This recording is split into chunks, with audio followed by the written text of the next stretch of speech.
Welcome to Healing Beyond the Trauma. My name is Megan Alves. I'm a licensed clinical social worker.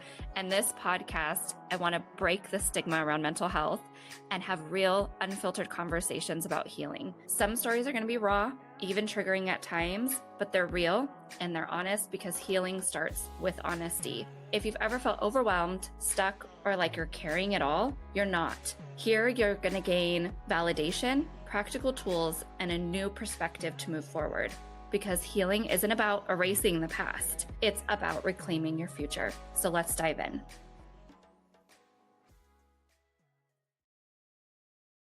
Hey, and welcome back to another episode of Healing Beyond the Trauma. My name is Megan Alves, and I am so excited to share someone with you today that we have crossed paths so many times in my professional journey. And I mean, she's been a support for me to just encourage me in little ways here and there, but also just a powerhouse when it comes to overcoming mental health and really like paving some paths when it comes for mothers and professionals. So let me welcome Lindsey Paoli to the show today. Thank you so much for spending some time with us today. Well, thank you. And that was so kind of you. I don't know that I'm a powerhouse, but I'll take it. Thank Bullshit. you.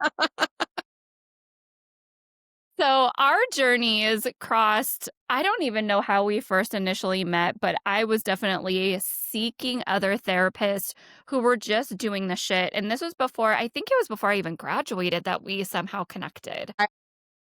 I was thinking that too. I was like, I don't remember how we met. I remember you at Vision Bossing, but we had been talking on social media long before that. And I think I was still in school too, Yeah. or at least in like my student practicum or yeah, Yeah. Something. somewhere along the way Yeah, there. and I think paths crossed somehow, some way, and I'm immensely grateful because what's interesting about the therapy world is I'm a licensed clinical social worker. Lindsey is a marriage and family therapist, correct? Yes. And clinical professional counselor.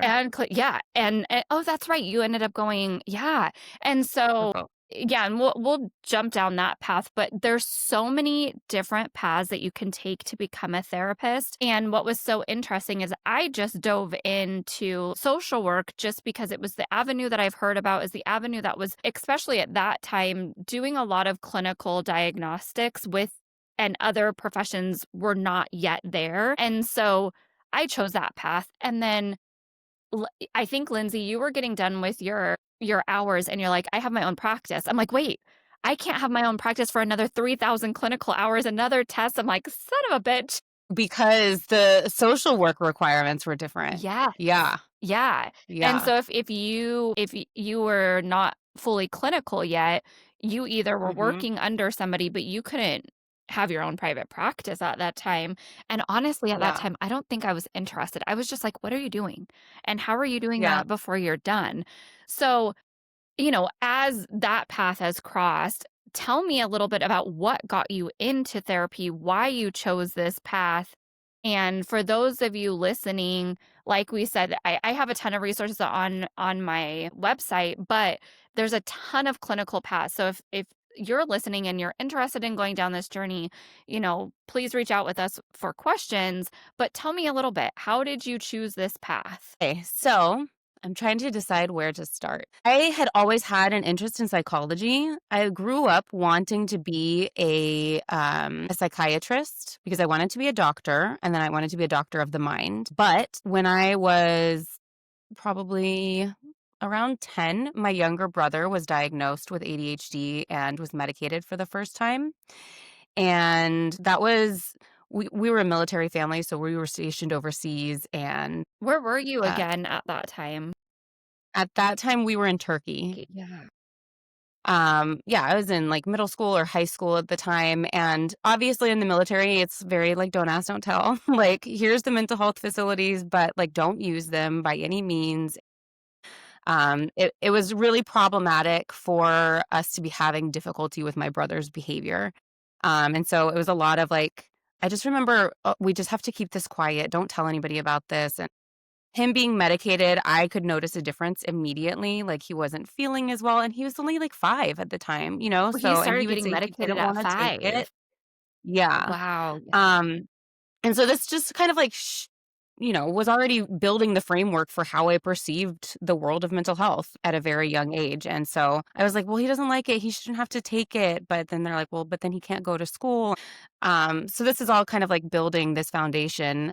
His diagnosis was increased to bipolar by the age of 12, which is crazy. Yeah. Like, now, the more we know about diagnoses, like, a 12-year-old being diagnosed and medicated for bipolar seems insane, but was very common in the early '90s, maybe late '90s.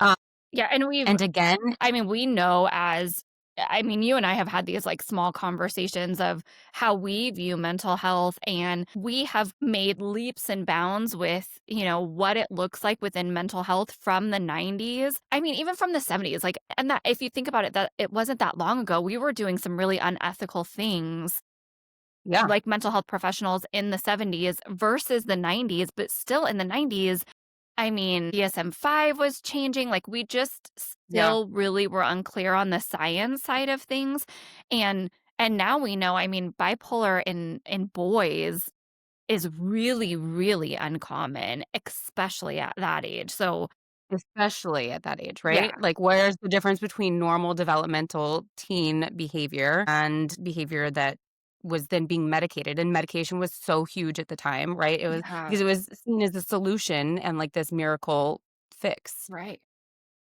But again, my brother hated that medication, and at that time, I was, like, moving away to college, and so very much the dynamics of our family were I was the golden oldest daughter, the golden child, and he was kind of like the black sheep problem. I have another brother who's his twin, and so I'm sure he felt like he was just the lost middle child, you know? Yeah, But we didn't talk about anything, right? Like, we just kept up appearances. And so when I went away to college and things didn't exactly go the way I had wanted them to, I didn't have any skills except to, like, self-care skills, except to just achieve and be the front for perfection to make our family look really good. And so when I started struggling in college for the first time, I didn't have anywhere to turn. I was definitely suffering with anxiety and depression, yeah, and ended up having my first suicide attempt because it was just completely overwhelming. My family was still stationed overseas. I was at UCLA, a massive school. I had just graduated from a class of 13. I was just really ill prepared for life, I think. And so that was the first time I ever started being sent to therapists and then hating therapists. right. Yeah, because when you have a suicide attempt, that raises all the red flags, and you are just kind of in the throne of mental health, and now it's all mandated pretty much in order. Right. Yes. Yep. Mandated medication is they can't force you to take it. I was a very non-compliant, client. And so I was recommended several different antidepressants. I never lasted very long on any of them. They always made me feel worse or more numb or more tired than just depression made me feel.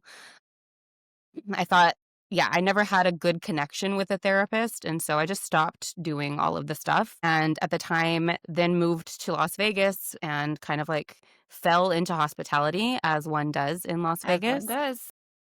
And fell back to my old role of, "Okay, well, I'm just gonna do this and be the best at this, and if I'm not doing well on the inside, it sure as hell is gonna look good on the outside, and I'm going to." And I did. I just started climbing the ladder really rapidly, and And I think I worked. sorry to interrupt there. I wanna highlight something because I think that I mean, I hear this from so many high achieving women, and I'm sure you do too. I feel like it's just kind of like that's the baseline that starts out is the chaos that's underneath. No one's gonna really see, and more times than not, right? Family history says, "Don't talk about it, don't let it be seen, Yeah, you're fine," whatever it may be that was nicely gifted during that time. And just falling into that role, and I always envision our high achieving women as, like, the swans, right? Like, they're nice, yeah. proper on the top, but on underneath, they're like, "Shit, like, how do I keep going?" But nobody's gonna see that, like, no one can see that, and so it's Yeah. interesting that you came from UCLA. I would venture to say you had to have some conversations around your mental health, but it probably I was it minimized at that time, or did you, like, those No. closest to you? No, like, I don't want no well, let's see, who even knew about that at the time? At the time, my ex-boyfriend had known about it, my grandmother knew about it, we called my parents, and it was all just very like, "Okay, well, this is terrible. Now what?"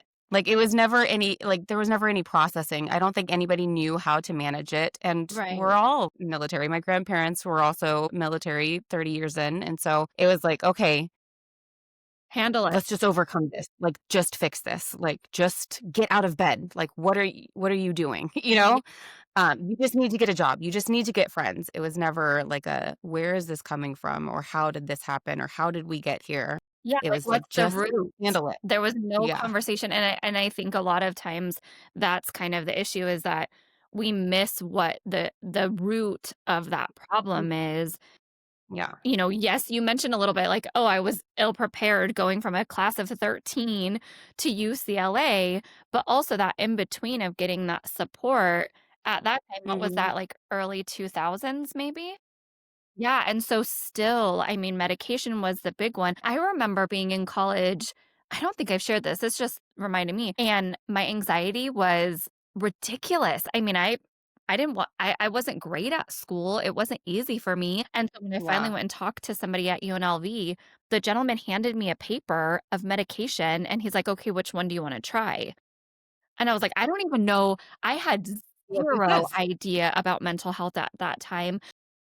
I don't even think I could tell you anything about mental health or what anxiety was. I just knew that a professor was like, "You do so well until we get to these tests, you gotta go talk to someone." Okay, and I'm not doing well in tests. Like, that's all I Yeah. knew. That's not a problem, And they're right? like, Yeah. "Here's the medication list." And I'm like, "I don't want to take medication. I'm not taking medication." They're like, "Okay, well, there's nothing we could do for you here." Yeah. Yeah. And Yes. so It was very much that. yeah, Like 5 minutes. So, I remember distinctly meeting my first psychiatrist because this was my dream job, right? right. And I was like, "This is a doctor of the mind. This is everything I wanted to be."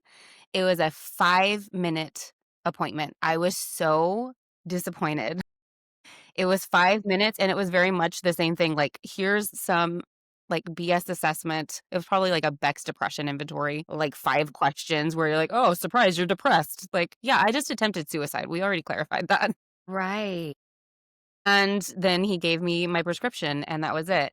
And I'm so all of this time had been building up with, like, I wanted nothing to do with the mental health industry. I didn't trust it anymore. Yeah. I was just so fed up and, like, disillusioned, I think. Yeah, that's a good So word I for was like, it. "Okay, I'm just gonna make hospitality my career and find a way to be successful doing that." Yeah.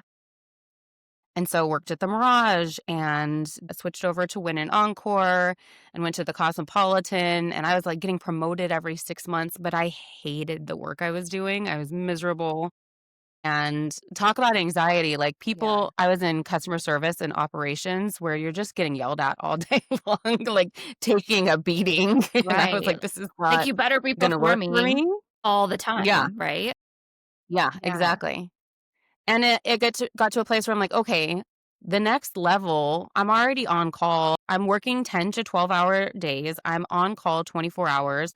You know, the Cosmopolitan catches fire at 3 in the morning. I'm there, and I'm there on property talking to guests until everybody's happy," which was like 8 o'clock that evening. You know, like, my entire life is dedicated to this. All I wanted growing up was to have a family and, like, be in a happy marriage and, like, have children, and I didn't have the time to find anybody that Yeah, there's or no spend time with anybody to build that. yeah, like, where would you find that balance? Yeah, And so as you went through that mental health struggle, and then now you're performing way beyond the scope of your values at that time, so right. overperforming, when Yep. did you hit that point that you said, "I've gotta figure this out or do something different?" Well, I had a second suicide attempt Mhm. because if you don't change your skills, you're gonna keep falling back to the default, right? Right. And I would like to say that that's where things shifted, but it definitely wasn't. Mm. I was just in a really terrible relationship. I'd been in really abusive relationships all throughout this time as well. And so I had convinced that partner to come to therapy with me. Like, I wanted us to go to couples counseling to make it work. And we broke up in the first session. Wow. And then I was like, "Okay, well, I'm already here. I think I like you as a therapist more than I've ever liked anybody, so let's just keep doing this."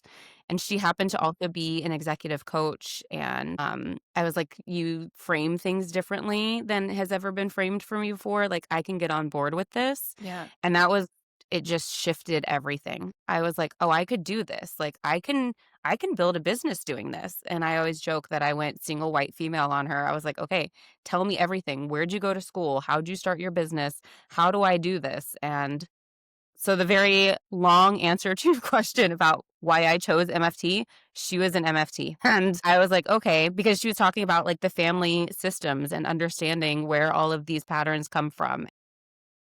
Which is so important to learn, and I would venture to say, going back to those suicide attempts, what did you really learn about that? Because you kinda said a little peppering there that if you don't have the skills, you go back to your default skills. And so, when did you notice that those suicide thoughts, urges, needed support? Can you tell us a little bit if somebody's having those thoughts on a regular, where would they shift those, and what did you gain from that experience to help you grow from that? I still think about this a lot. Like I would have those thoughts and I was not going to tell anybody about them, like it would be like driving down the highway and just be like, what if I crashed into a wall right now? Like what if I just flew off the edge of this on ramp or. Yeah. Which in the clinical world, we would now hear like those would be very intrusive thoughts. Right. Yeah. But what would happen in both of those instances is like maybe something bad would have happened that day, and then my negative emotion would completely override any logic. And I wasn't comfortable with emotion. And so having emotion, it came out really, really big. And so, like for the first time, it was Halloween. I remember it was Halloween that day. I was new to Las Vegas. I didn't have any friends. I saw kids my age. I was 18. I saw teenagers like going out and trick or treating. And I was like, I've ruined my life and there's no getting out of this. And it was just the emotional overwhelm that like I should have just talked to somebody, but there was nobody else in the house at the time. I didn't know anybody else, and so I just took a handful of sleeping pills, and Mm, it was in the moment. Like, I don't think either of mine were planned, and I feel like that's not talked enough about I in agree. mental health is, like, it's not like I had this big, massive plan. It was in the moment. I felt so overwhelmed. I'm like, "I'm just gonna be done with this right now because I can't feel like this right now in this moment anymore." Yeah, and I think you say such an important point that it's not talked about enough and the stigma around now it's called intrusive thoughts, right? Like when you're younger, you're like, I don't know what these are. Like everybody must and you know what? A lot of people have them. I think it's like 93% of people have intrusive thoughts. It's I so was blown away when I first learned that. Yeah, it's super high. And so if we have a ton of people out there still thinking that one, that this is just a way of living, which it is, right? Like some people just kind of get by, but there is a better way of living and it's not there's nothing wrong with you. There is a better way of grabbing those thoughts. And I think one of the things even today that I still hear and something that really prompted this whole idea of the podcast is that suicide is such a selfish act and a selfish thought. And Yeah. that is, I mean, you give me your insight, but that was something that I hope if anybody's out there listening is that we hear you, first of all, and see you, but there's also we also know that because these thoughts become such a pattern, the logic side is so hard to activate, and like you said, the emotion side just takes over, and so, yes, we understand that a lot of people who might not struggle too much with intrusive thoughts might think that it's such a selfish act, but the thought process patterns behind suicidal thoughts or suicidal acts are typically not anywhere in that realm of, "I wanna hurt people around me," or, "I wanna take this out because of other people." That's, like, really, really, really, really, really rare. If anything, it's the opposite. It's very Why? much like, I don't wanna be this burden for everybody else anymore, Yes. and so I'll just remove myself from the equation. I don't want at the time I was living with my grandparents because I couldn't go to UCLA anymore, and they were my closest family, and so I was like, I'm like this big burden on my grandparents, or the second time, I was like, nobody would notice if I went missing anyway. Yeah. And So, how yeah, I factual think it's was the that opposite thought? where how How what? factual was that thought in that moment compared to when you got out of that moment? Yeah, I think a lot about that time in my life and, like, how despite, like, being really successful, like, perceived as successful, I was not very connected to anybody. So I genuinely was very much a loner, but when I was still in Las Vegas and I would have people like as my social media grew, people that I used to work with or I used to be their boss, like I felt like nobody ever really saw me. And then I would have people be like, like I remember working for you, bring up these stories where I felt like I was just kind of like flying under the radar and nobody was noticing me. And they were So saying, like, "I not very worked." factual, probably. Yeah. And so you were saying that they worked for you, and they're like, "I remember working for you," and you made some type of impact? No, it was never that I made any sort of impact on them, just that they remembered me, and a lot of Okay. times, people didn't remember me, like, there were a lot of people that I'm like, "I remember you, do you remember me?" But, like, I was not in the space to be visible or seen, I was just getting by, like, I was not connecting or making friends or like, if you're numb to everything else in life, you're not gonna vulnerably show up in relationships, and it also kind of, like, deters people like, you get perceived as that fake girl who is trying to hold it all together, like, people see Interesting. through that, I think, you know? Yeah. And so I was just very much in my own isolated world for a long time, I think. Okay, and that's a really solid point because now that you have shifted in this direction and gotten out of this season, one of the things that you often talk about, if anybody follows Lindsay on social media, any of your media platform, you are so big on connection. I mean, I want to say when you really started getting out there, like the mind fundamentals was like your jam. Like you're like, This has Yeah. to be." And so does that connect at all? And did you realize the importance of how much that isolation was a Yes. detriment?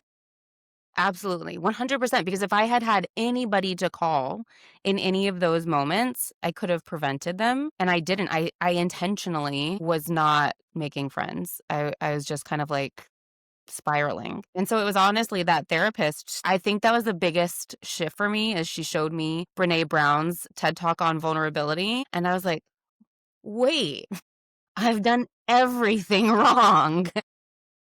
So, like, really, now I said before we started recording, like, I'm an open book. I because I also value exactly what you said is sometimes you hear your story being told by somebody else and it helps so many more people than you might recognize just saying the thing that's maybe not imperfect or your proudest moment. But Yeah. that's truly how we connect is by showing all of ourselves. And so I think I've really leaned the opposite direction. Maybe too far. I probably overshare at this point, but I don't care. Well, and it's interesting for those listening. Anybody in the therapist realm, we are literally taught through school that we do not share our story, and there's like a Yeah. big cliche with us sharing our story. And I think that there's recently been a beautiful shift in Yeah. therapists first doing your work. So be mindful before you share your story and you're ready to open that book. Please, please do your work. And I know, Lindsay, you've done your work. We've taught, and I still go to therapy. I put myself through a long period of time of EMDR before I got trained because I Yeah. wasn't going to do something without putting myself through it first. And so for those, that are listening, yeah, do your work first. And then the vulnerability in sharing your story with other people is so important. And it does take time and practice. And I remember when you first started doing some of your vision boarding, you're like, Megan, holy hell, I can't even stop shaking. Right. And so we have to remember that you sharing your story, me sharing, anybody sharing their story, it takes practice and it takes Yeah. experiences for you to get comfortable in being vulnerable. And so Yeah. if somebody was, like, let's say in your shoes, right? Like they're in that space that those thoughts are big, that, making friends just seems like a foreign language in and of itself.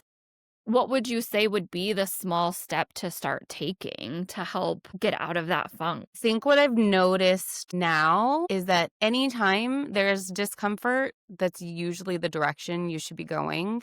The more you shy away from it, the worse off you'll be in the long run. So I think just identifying that it feels hard, and it's so cliche in the therapy world, but we can do hard things, right? Yeah.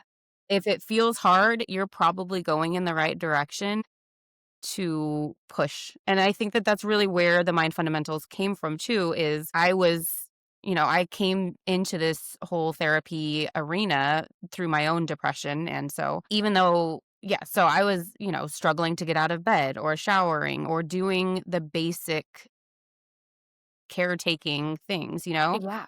and what I realized in going to grad school is like there's so much that your brain requires in order to do really important work of therapy. And so my school was really great about teaching practitioners instead of just theory. And so making sure you're considering where your client is in their health before trying to do any meaningful work in mental health. And that seemed so simple, but also so profound at the same time because I realized a lot of these things I wasn't doing. So I came up with the acronym of the mind fundamentals. So movement, intention, nourishment, and deep connections were my core four that I started with.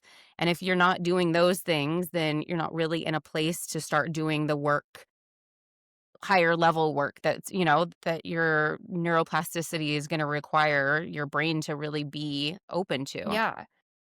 And I And these love, were things that yeah, go ahead. There were things that I realized, I had always relied on movement. Like, exercise was the only thing I could guarantee would make me feel better. Like, no, if I got into a really terrible place, if I could convince myself to drag myself out of bed and go for a run, I knew it would work every single time. Yeah. And so movement, I was like, "Oh, there's gotta be something to that." And then, yeah, it turns out it's actually more effective than medication. Yeah, and I mean, there's a ton of research coming out, and it's getting louder and louder, thankfully, Yeah. that yeah, there's been sample studies that show, I mean, clinical depression is one thing, but even with clinical depression, they've shown that consistency in those areas, if you're getting movement, Mhm. proper nutrition, deep connections, like all the areas that you talk about, there's huge shifts in individuals' mental health, and that's, like, across the board, whether it be a decrease in depression, a decrease in anxiety, an increase in satisfaction with life, and Yeah. and that's huge, and some of those results were much higher than actual medication when it comes to those things, and so, and there's medication. I will always say that there is a place for medication. I'm super thankful for medication in the right realm, but Yeah. you've gotta be willing to, like, my motto was always, like, "Tuck and roll," like, just get myself out of bed, like, we just gotta, Yeah. like, start doing something, and Tuck and roll. I would Perfect. yeah, it wasn't that kind sometimes I wasn't so kind to "Bitch, get out." Yeah. But it was so important because, like you said, if you weren't doing these things, it's just fostering all the depression, it's just helping breed all of the anxiety. Yeah. I also think, like, to that point, the more you know what you should be doing and that you put off doing it, it makes you feel so much worse. Yeah. Like, if you're laying in bed and you're like, I just don't want to get up today. Like, I'm dreading getting up today. I just want to lay here. But all you can think is, I need to get out of bed. I need to get out of bed. I need to. You feel 10 times worse than if you just got out of bed and then had to face the next step of whatever that. Yeah. Yep. That space of procrastination breeds further depression and anxiety, I think, and I think it's really easy to get stuck there. Yeah, and that's such a solid point. And so kind of shifting roles a little bit in what we've talked about is, you know, your mind fundamentals. I'll make sure to link how to get in touch with Lindsay on the show notes. But also, as you realized, you mentioned earlier in the conversation that one of your biggest things that you wanted to do was be a mother and be a wife and have a family. And so, as you kind of wrap up these relationships that are toxic and you started doing work on yourself, how did you finally, like, get did a lot of work, but get down that road to find the healthy connection and get to a place now you're a mother of 2 beautiful Yeah. kids, and you have Yeah. a kick-ass relationship and a husband that supports you. So tell us a little bit about that transition. It was not very clear cut. Like, everybody wants the pretty clear cut picture and, like, oh, she just changed her mind and found this healthy way of life. But no, I was still working with the therapist right after that relationship. And I was on the dating apps and met my husband. And I remember telling my therapist at the time, I was like, oh, I have a crush on a guy on like Match.com, but he hasn't asked me out yet. And so she's like, you know, also teaching me to ask what I want and ask for what I want. And so I was like, okay, are we going to be pen pals or are you going to ask me out? What's going on here? Nice. And so we finally go on a first date and it was amazing. But like, he was a casino host and a nightclub host, both of which, as a, as an upscale operations manager, like poo pooed upon. I would never, but I was like, I'll go have fun with this guy, whatever. And we had a ton of fun. I actually really liked him. And I don't remember if we booked the second date, like, right after that, but I remember telling her, like, "He's not I wouldn't have chosen him on paper if I had known that that's what he did." She was like, "Well, everything you've chosen so far has not been great, so why don't you just try something that is not your norm?" She's Love like, "Your that, norm like, is not working." yeah, your therapist was not sugarcoating it, and that's the Yeah. thing, right? Like, if you don't have the people around you that are going to help you level up and help you get to a capacity that you want, you've gotta hire the people, like, Mhm. I often obviously, we're huge advocates for therapy as 2 therapists sitting here, but I think both of us have the same mindset that you've gotta find the right connection for you, and it sounds like that therapist really helped you push you outside of your comfort zone, which is the Yeah. only way that growth happens, right? Like, if you're feeling uncomfortable, you know you're in the right direction because that's how Mhm. growth happens. If you stay stagnant and stay comfortable, not much is gonna change for you. So here's the therapist like, "Hey, let's look at the track record." Yeah, so she made me write a list of the things that were actually important in a relationship. And when we went through that list, I was like, okay, I think he checks all of these. Like, we had already talked about both wanting a family on the first date, like, which was so like frowned upon. And I was like, well, he really wants to be a dad and he's really close with his family. I had made a rule that I would not date anybody whose parents weren't still married at the time, and his parents are still together.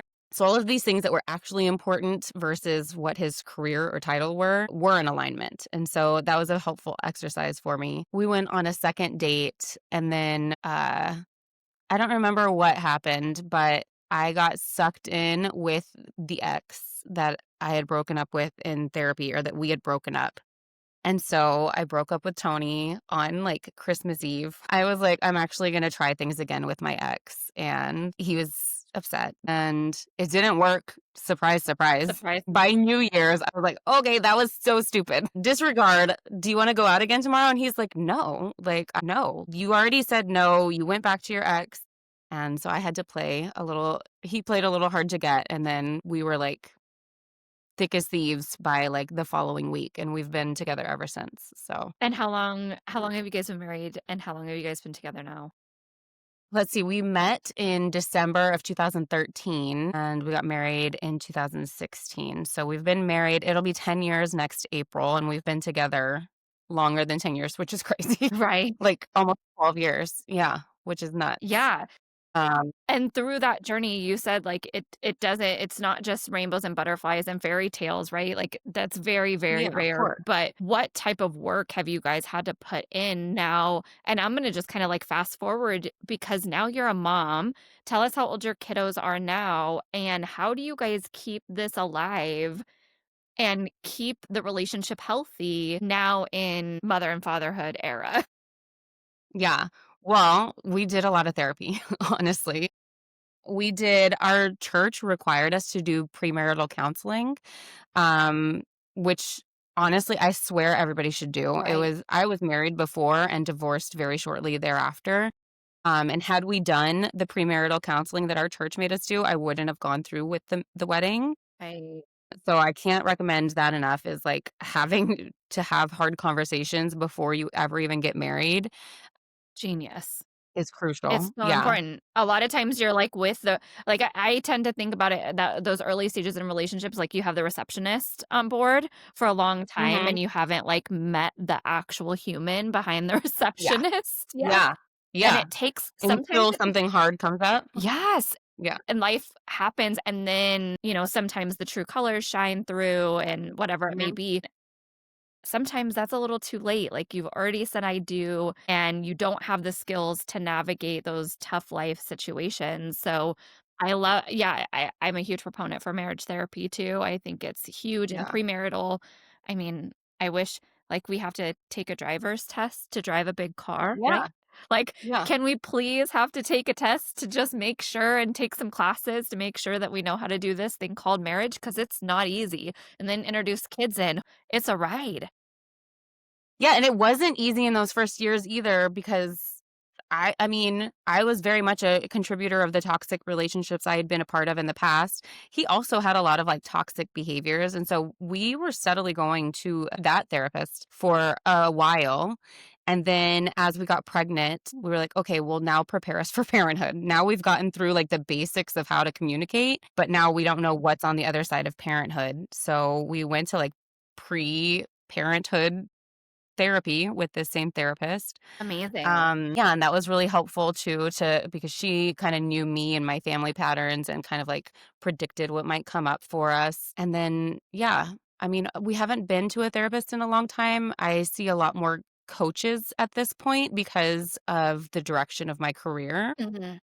But we're always open to it, like, if we need to. I also just think that we communicate so much more candidly now that something really big would have to happen for us to not know how to navigate it at this point. Yeah, I love that you guys have such a solid foundation, but, as oftentimes those Instagram reels will not show is the work that you've had to put in to get to Yeah, this point, and that yeah, it typically isn't rainbows and butterflies, and marriage is hard and it's a lot of work, and then when you yeah, introduce kids and you said something really important, that when there's family cycles and dynamics that come in, they will show up, especially when it comes to being in a long-term relationship like marriage. Those patterns and communication is so important. It's such a beautiful foundation in order to be able to then introduce kids into that relationship because when kids come along, they're gonna trigger all the things that you didn't know were still there. it's a perfect way to put it. It's like a Yeah, perfect button pusher for yeah, every, vulnerable insecurity that you may have about yourself. It's gonna yeah, show up in parenting, and how are you yeah, navigating, as a professional and a mom? I'm hearing a lot of moms kind of coming into that season. Some have stayed at home when the kids were young, and then they're trying to enter back into, like a career mode, and that guilt that comes yeah, in. And again, I think we've kind of hit part of it by saying, yeah, you've got to do some of that work because these patterns have been there for a long time and you just haven't worked on them. But how have you navigated that realm of professional career? You continue to still build that through yeah. motherhood. Give us an idea of how that's gone. So I think, like I had said, all I wanted to do was really be a mom when I grew up, right? All through my childhood. And then I happened to get married and get pregnant in grad school. And I had this whole new passion. I finally knew what I wanted out of life. Like I finally had this drive to really talk about mental health and make a massive impact on people's lives. And I had both of my babies in grad school. Wild. So, it's not like you can take a break during grad school, like, I think I had 2 weeks off, and obviously, I wasn't, like, going full time because I was going to essentially, like, night school, but it was still demanding for sure, and so I look back and there's some of that guilt now that, like, all I wanted was to have children, and then I threw myself into the next professional level that took me away from exactly what I wanted in the time that I, finally brought it to fruition. And so sometimes that'll creep in it's probably a good thing because it makes me demand a lot more flexibility within my business now to give them time and presence, as much as I can now, Yeah. because I have had to realize, like, that's my pattern too, is, like, throw yourself into the next best thing and miss out on exactly what you were hoping for. Present.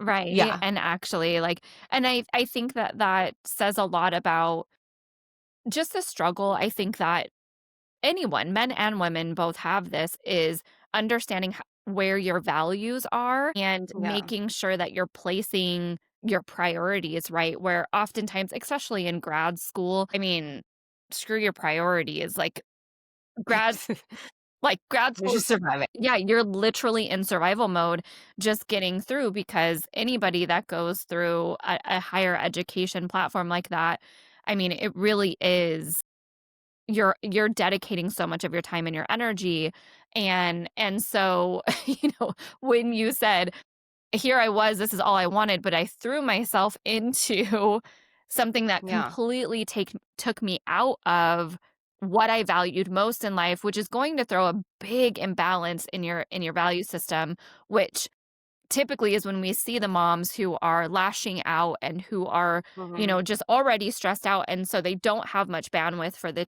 children's needs. And so what do you typically, now that you're doing more coaching in the professional realm, how do you help those moms get back in that balance? And I would say Yeah. parents, right? Like, it's not just our moms. Yeah. Well, to bring it back a little bit, I wanted to just get through grad school, and the intention was always to open my own business, and then I would be my own boss, and, like, I didn't have to worry about answering to anybody or being on call. Like, I would set my own time, my own boundaries, and I knew that I could be as flexible as I needed with the kids. So I, for a long time, only worked, like, 20 hours per week. I worked half days, and even now my business is still structured where I'll only see clients Tuesdays, Wednesdays, Thursdays.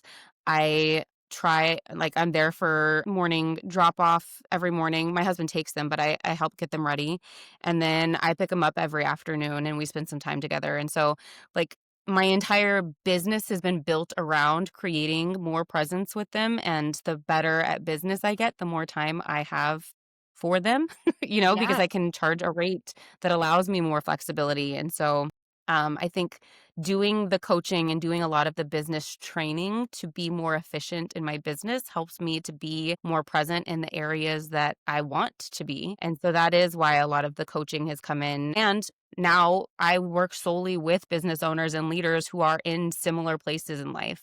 A lot of what I teach clients is it's not the big things. Like, if you're searching for the big, massive transformation, you're going to miss the tiny things that really add up and create the presence, the connection, the important things in life, right? With your kids or with any relationship, it's not about the big what is it, quantity or the big quantities of time, right? Yeah. If you're a stay-at-home mom and you have all the time in the world, but you're still distracted because you're on your phone or you're whatever the distraction might be, it's not the time, it's the what you're doing with the time. And so finding ways to be more efficient in relationships and in business is really what I've been working towards fine-tuning for myself and my clients. And I think that that's such an important gift that you just gave listeners, is that it really isn't all the bells and whistles that we tend to put a lot of, I don't know, I guess a lot of energy into, right? Like, there's a lot of the quick fixes and there's this and that. Like, there's just so many shiny lights right now, Yeah. Yeah. especially for our parents and our business owners. I mean, there's so much coming at us. There's a lot of noise. And in reality, if we shut the noise down and we shut the distraction down, more than likely you'll be able to listen to what you need more, what your kids Mhm. need, and how to get to those things by taking the really small intentional steps, which really wraps up a lot of what you said today, is that although you are aware in some areas, the areas that you were missing a lot of those gaps, seems like you were like, let me find the person that can help me figure this out. Let me continue to lean on somebody that can help me figure this out, because we don't, as cliche as this sounds, is that you shouldn't do it alone, and we're not made to do it alone. Recently just read, especially for women, I'm gonna get this wrong, but We'll put the I think quote it was or like whatever it may be. I know, I'll have to find it. It was like a random social media thing, but, I think I saved it. Um, that men are driven by, achievement and women are driven by connection. So without connection, women can't be as successful, because they're not driven by the achievement, they're driven by acceptance and community. And so we are truly meant to do this together, especially as women versus compared to men who have that very masculine driven energy. Yeah. Yeah, women require community to be better. And I think that's one of the things that's lacking the most in today's working world. And just, we say we've lost our village in mothering too. We've lost the community, which is crucial for us biologically. It's crucial, and I think that there's, again, in that area, just so much noise around how to raise our kids, and, I'll never forget when I was raising my kids, my dad's like, "I would not wanna be a parent in the era that you guys are a parent because we would always joke that you guys didn't come with handbooks and you didn't come," and he's like, "You have 5,000 handbooks that you're trying to choose from." And it slowed me down and I was like, "You're so right." Like, I'm trying to listen to so many things and people have so many opinions, which are great. They weren't in the best interest of the way that my kid needed something. Or the way that you Or that, do, yeah, or that right? I The way that needed to you do will be the something best or mom. needed support in that area, Yeah. and so you're absolutely right, we're missing that community, we're missing that connection, and that's something I think both of us, in different beautiful ways, are trying to rebuild, and so many, individuals are trying to rebuild the importance of community and getting what looks like that sense of village back. So, Yeah. just to kinda I wrap up this conversation on that note because you and I can stay on this conversation for so, we'll have to have you back and we'll continue to follow your journey for sure. But I Of think course. with that being said, is that if you are feeling alone in whatever, like as Lindsay went through her story, and, if you're having those intrusive thoughts, don't keep them to yourself. Reach out to somebody. I mean, this is why there's so many support arenas and you can't do that alone. We got to get you out of those thoughts and out of those patterns. And then when it comes to getting help and leveling up in different areas, whether it be your mental health, your physical health, getting movement, right? Like I know you and I have like had different coaches to help us gain awareness around movement and how to do movement. I don't know where to start. Yeah. And then coaching when it comes to marriage. Mhm. Somebody is around you that are, I'll even say, even just a step in front of me. I wanna know what Yeah. you're doing, and this is how Yeah. you and I connected is because I was like, "How are you having a business already? You haven't graduated," and oftentimes, we've bounced ideas, which is what really gravitated me towards you, is that you just kept doing the damn thing. You were shaking and you just kept doing it. You wanted to do something and you're like, "I don't freaking Yeah. know, but I'm gonna throw this out there," and Yeah. it's so important to stay uncomfortable in order for growth to happen, but don't try to do it alone. Yeah. 100%. It was That is a good wrap up. it was so good to spend time with you. Is there anything that you're in the middle of, anything that you're sharing that you wanna make sure that the listeners can gain access to right now that you're up to in your realm? Yeah, absolutely. So, I'm actually launching my podcast on December 2nd. So, Congratulations, I we'll know be that's been in the launching work. I know. That has for sure been in the works, being procrastinated and anxiously riddled about for years at this point. Yeah. But it is finally happening. So December 2nd, we're launching 3 episodes, if not 4, for the Congratulations. Mind Performance Pod. So you can follow me on Instagram, Lindsey_Paoli, to hear more about that. I also have a Rewire Mastermind, which is specifically a community for business owners and leaders to learn the skill of self care, essentially. So we're talking all things from relationships to parenting to movement to I cycle syncing. Yeah, I love There's when you all talk kinds about of that. all kinds of really tiny, small refinements that you can make to be more efficient in being mindful and present and happy. And so that's a great community that I would encourage anybody listening to check out again at lindseypaoli.com/rewire. Perfect. And then I also do one-on-one performance coaching. So we didn't talk a ton about it, but I felt like I didn't get along with a lot of other therapists because of the ambitious way that my mind worked. And it just kind of felt like we were in two different places in life before I met that executive coach. And so now I work solely with really ambitious, either like C-suite executives or business owners, or I've worked with teams like United Airlines and Four Seasons. And the goal is really to get a lot of these skills into the hands of people that maybe don't feel like therapy is accessible for them because they should know better, or they should be doing better, or they're making more money than everybody else, so they should have it all together. And I think that putting this information and knowledge in their hands and letting their influence trickle down is one of the most important things that we need to be talking about in mental health. And I think it's a strange overlooked population for successful, even wealthy people to need help. And again, doing it from a performance perspective, not necessarily a what's wrong with you or why are you broken perspective, but what can we refine to keep doing better and better. Beautiful. It was so good to hear all that you're doing. I'll make sure again to link all of that in the show notes so you guys can find her. And I'll end with saying, yeah, you're a fucking powerhouse. You're out doing the thing. And, it didn't come with some stumbles and some falls, and you got back up. And so thank you for just sharing that human vulnerable side that we all need to hear from time to time. So it was good to spend time with you. I hope you have a great rest of your day. Thank you. No, and thank you so much. You've also been doing the thing, and you said we've watched each other this whole time. I'm so proud of you, Megan. Like, you Thanks, are friend. crushing it. Yeah. Thank you so much for having me, and we'll definitely do this again, and I'll have you on mine. Perfect. Yeah. Thank you so much for listening today. I hope you gained what you needed to hear today. Healing isn't about erasing the past, it's about the strength of moving forward. If today's episode resonated with you, take a moment to share it with someone you love, because when we share with love, we help to break the stigma together. If you want to connect with me and learn more about what we're doing over at Mental Summit to break these stigmas, please connect with me over at mymentalsummit.com. Keep showing up, keep growing, keep going together, and remember you're not alone in this.